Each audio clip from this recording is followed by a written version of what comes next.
Et c'est un super modèle si vous aimez les modèles proactifs. Si si vous rencontrez souvent le syndrome de la page blanche, vous êtes bien tombé.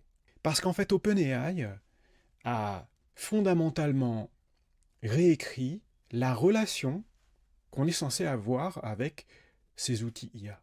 Là où GPT-4 était un collaborateur conversationnel, GPT-5, c'est un exécuteur autonome. Et c'est inscrit dans sa législation interne. Je vous ai dit qu'on allait regarder sous le capot. Mais en fait, on va regarder le système prompt de GPT-5. Un système prompt, c'est un ensemble de règles, d'instructions, que GPT-5 charge en mémoire avant même que vous ayez commencé de communiquer avec lui. Dès que vous commencez une application avec une conversation avec GPT-5, en utilisant l'app, ces instructions sont chargées en mémoire.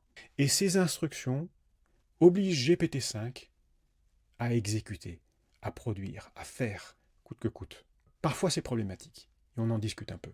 Et dans la partie gratuite de la newsletter, on analyse, on met en évidence 3 biais, fondamentalement inscrits dans la législation interne de GPT-5, donc basé sur sa réalité matérielle. Un biais que j'ai appelé un biais d'exécution. C'est pas moi, pardon, qui l'a appelé comme ça, c'est un chercheur, un biais d'exécution. Ce que j'ai appelé un biais spéculatif et un biais instrumental. Et on regarde ensemble comment on peut encadrer ces biais à notre profit.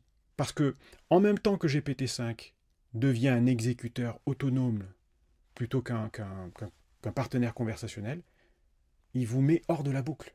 Et nous, on veut y retourner. C'est le titre de la newsletter ce mois-ci. Dans la